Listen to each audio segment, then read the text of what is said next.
परियों के दायरे का हैरत अंगेज मौमा हल। इतने बड़े दायरे खुद ब खुद कैसे बन सकते हैं? साइंसदानों ने पता लगा लिया। नामीबिया के घास के मैदानों में पाए जाने वाले परियों के दायरों ने तकरीबन 5 दहाइयों तक साइंसदानों को हैरत में मुब्तला कर दिया था, लेकिन बिलाखिर साइंसदानों ने ये मौमा हल कर दिया। बहरे ओकेन्यूज के साहिल से 80 से 140 किलोमीटर के फासले पर नमीब के साहिली सहराई इलाके में जमीन पर लाखों दायरे मौजूद हैं, जिनमें से हर एक चंद मीटर चौड़ा है। ख्याल किया जाता है कि ये दायरे दीमक ने बनाए, लेकिन journal perspective in plant ecology, evolution and systematics नामी जरीदे में शाया होने वाली तहकीक में बताया गया है कि हो सकता है कि घास के मैदानों में बने इन दायरों का सबब खुद घास हो, जिसने खुद को पानी की बहुत महदूद दस्तयाबी के मुताबिक ढाल लिया हो। तहकीक में मुतादिद सहराई इलाकों में कभी कभार होने वाली बारिश का जायजा लिया गया और दायरों की वजाहत के लिए घास, उसकी जड़ों और पत्तियों समेत दीमक से घास की जड़ों को पहुंचने वाले मुमकिन नुकसान का तज्जिया किया गया और ये नतीजा निकाला कि परियों के दायरे पौधों ने पानी के दबाव की वजह से बनाए। मुहक्किकीन को पता चला कि घास जिंदा रहने के लिए जियोमेट्रिकल शक्ल में खुद को मुनज़्ज़म करके पानी तकसीम करती है।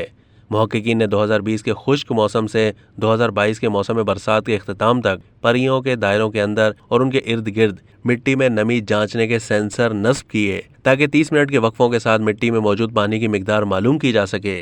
साइंसदानों ने यह भी मुताला किया कि दायरों के इर्द गिर्द नई उभरती हुई घास ने दायरों के अंदर और इर्द गिर्द की मिट्टी के पानी को किस तरह मुतासिर किया। उन्होंने नमीब के 10 खित्तों में दायरों के अंदर और बाहर पानी के रसाव में फ़र्क का अंदाज़ा लगाया। नताइज से ये बात सामने आई कि बारिश के तकरीबन 10 दिन के बाद दायरों के अंदर घास पहले ही मर चुकी थी, जबकि दायरों के ज़्यादातर अंदरूनी हिस्से में घास सिरे से ही नहीं उगी। बारिश के तकरीबन 20 दिन के बाद दायरों के अंदर मुश्किल से 2-4 घास मुकम्मल तौर पर मर चुकी थी, जबकि इर्द गिर्द की घास हरी थी। बाद अज़ां साइंसदानों ने दायरों के अंदर घास की जड़ों का जायजा लिया और उनका मवाजना बाहर की सब्ज घास से किया। उन्हें मालूम हुआ कि दायरों के अंदर घास की जड़ें खासी लंबी थी या बाहर की घास की जड़ों से ज़्यादा लंबी थीं, जो इस बात की निशानदही करती हैं कि घास ने पानी की तलाश में जड़ों को तवील किया।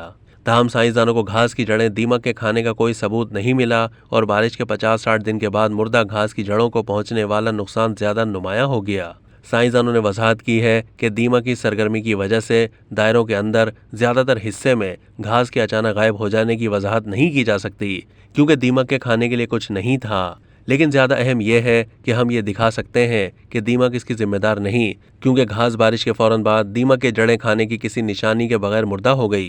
साइंसदानों ने यह भी पता लगाया कि शुरू की बारिश के बाद दायरों के अंदर और बाहर मिट्टी में पानी कम होने का अमल बहुत सुस्त था, जब घास ने अभी जान नहीं पकड़ी थी। लेकिन जब इर्द गिर्द की घास अच्छी तरह उग गई तो बारिश के बाद तमाम इलाकों में मिट्टी में मौजूद पानी में बहुत तेज़ी से कमी हुई। हालांकि दायरों के अंदर पानी लेने वाली तकरीबन कोई घास नहीं थी। अब तक के लिए इतना ही। मज़ीद मालूमात के लिए डेली जंग के यूट्यूब चैनल को सब्सक्राइब कीजिए।